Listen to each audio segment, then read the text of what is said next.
अब विशेष बात यहां पे, और वो है नेगेटिव मार्किंग की। खा गया ये, न जाने कितने लोगों के करियर, कितने लोगों की नौकरियां खा गया, कितने लोगों को सफल होने से इसने रोक दिया है। यह है नेगेटिव मार्किंग। इसको किस प्रकार से हम अवॉइड कर सकते हैं, इसकी बात करते हैं। देखो साथियों, बिना पेपर को देखे अभी मैं आपको यह नहीं कहूंगा कि आपको 150 में से कितने क्वेश्चन करने हैं। हो सकता है पेपर ऐसा है जिसमें 100 ही करने पड़े, हो सकता है ऐसा है जिसमें 140 करने पड़े, तो वो पेपर के ऊपर डिपेंड करता है। लेकिन आदमी क्या करता है, अगर आप नेगेटिव मार्किंग से डर गए तो कुछ दुविधा है यहां पे। नेगेटिव मार्किंग से डर गए और अगर आपने कम अटेम्प्ट किए, आप रेस से बाहर हो जाएंगे।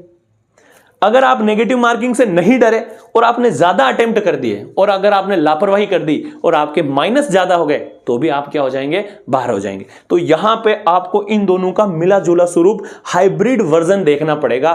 क्वेश्चन के अकॉर्डिंग आपको पेपर पढ़ते टाइम आपको लेवल का अंदाजा रख जाएगा, उस अकॉर्डिंग आपको पेपर अटेम्प्ट करने हैं क्वेश्चन, ठीक है।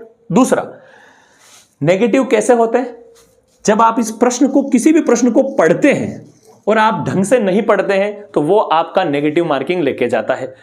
प्रश्न को ढंग से पढ़ने का क्या फायदा है, या एक हाइपरनेस आ जाता है ना आदमी में कि फटाफट फटाफट मैं क्वेश्चन को पढ़ के कर दूं, वो कैसे आएगा। देखो, जैसे मैं आपको एक एग्जांपल देता हूं। मैंने एक क्वेश्चन अपने जो कला संस्कृति वाले सर हैं उनसे एक क्वेश्चन लिया था। वो क्वेश्चन क्या है, ध्यान से पढ़ना। हड़बू का जन्म कहां हुआ। अब इसके ऑप्शन है बेंगटी, तिलवाड़ा, बापणी, बुंडेल। साथियों, बहुत सारे बच्चे परीक्षा में इस प्रश्न में आंसर बेंगटी करके आते हैं, जो कि एकदम गलत है। आपको पता होगा क्यों, क्योंकि बेंगटी उनकी कर्म भूमि है। तो उनका गांव कौन सा था, मतलब जन्म कहां हुआ, तो उनका जन्म हुआ था बुंडेल नागौर में। अब यहां देखो, आपने क्या किया, आपने प्रश्न पढ़ा हड़बू का जन्म, हड़बू बेंगटी। आपका माइंड इतना एक्टिव है कि हड़बू पढ़ते ही नीचे का ऑप्शन में बेंगटी भी आपको रुका नहीं जा रहा है आपसे। आपने बेंगटी पढ़ा, हड़बू पढ़ा, ऑप्शन ए, आगे बढ़ गए।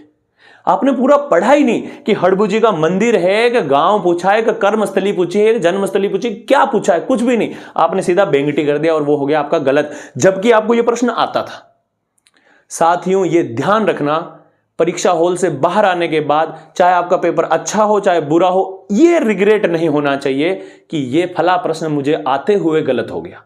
यह रिग्रेट अगर आपको रहा तो आप अपने हाथ करके आप फेलियर की ओर जा रहे हैं खुद अपने तरफ से, तो यह नहीं करना आपको। आंसर हो गया। तो इस प्रकार से आपको क्वेश्चंस को थोड़ा सा पूरा पढ़ना है।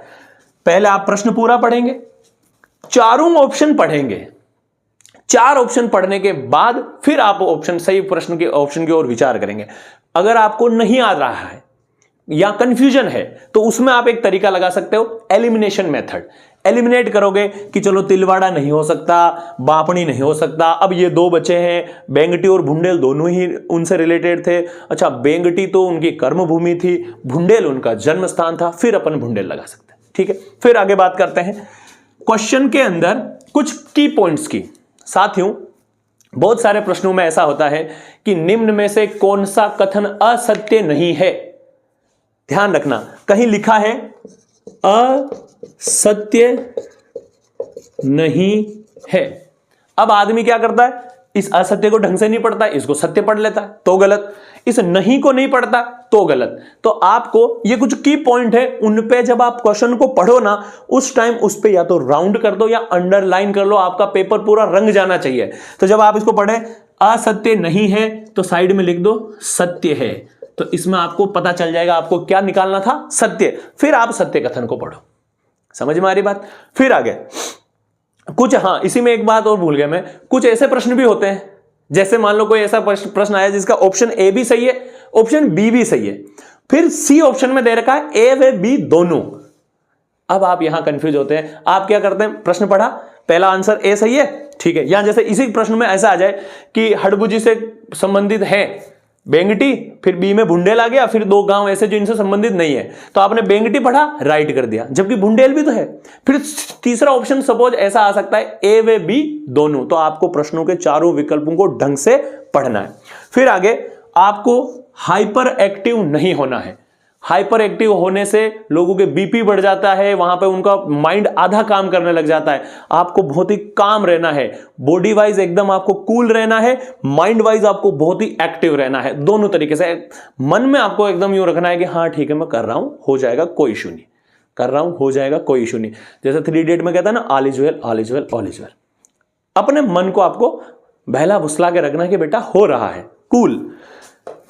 Last point, ego. आपको किसी भी पर्टिकुलर प्रश्न को ईगो पर नहीं लेना है। आप क्या करते हैं, जैसे मैंने जब पेपर दिया था तो गणित के 5 क्वेश्चन आए थे। मैं खुद गणित पढ़ाता था 4-5 साल से उस समय, लेकिन उसमें एक प्रश्न मुझसे नहीं हुआ। मेरे पास लगभग 15 से 20 मिनट का एक्स्ट्रा समय था, मैंने वो समय भी दे दिया, उसके बावजूद वो प्रश्न मुझसे नहीं हुआ।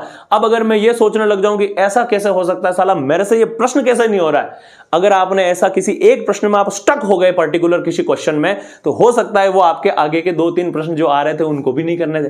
हो सकता है उस टाइम आपसे नहीं हो रहा है, बाद में आप थोड़ी देर बाद वापस ट्राई करो फिर हो जाए। तो आपको किसी पर्टिकुलर क्वेश्चन को ईगो वाइज वहां पे नहीं लेना है। आप वहां तक पहुंचो, आराम से हुआ तो ठीक, फिर आगे बढ़ जाओ, नहीं तो बाद में वापस ट्राई कर सकते हो। ये कुछ बातें हैं जिन पे आपको ध्यान रखना है। साथियों, हमें पता है पोस्टें कम है, लेकिन इस बात से भी कि भाई हारना या जीतना तो बाद की बात है, लोग उनको याद रखते हैं जिन्होंने अपने जीवन में संघर्ष को चुना है। तो अगर आप संघर्ष कर रहे हैं, पिछले इतने साल से आप तैयारी में लगे हुए हैं, आपने बहुत ही ईमानदारी से अगर अपनी तैयारी करी है, तो निश्चित तौर पर आपका सिलेक्शन होगा, निश्चित तौर पर आप अपना चयन सुनिश्चित करेंगे। तो हम ऐसी उम्मीद करते हैं, आपको अग्रिम शुभकामनाएं देते हैं पूरी टीम की तरफ से। आप अच्छी तैयारी कीजिए।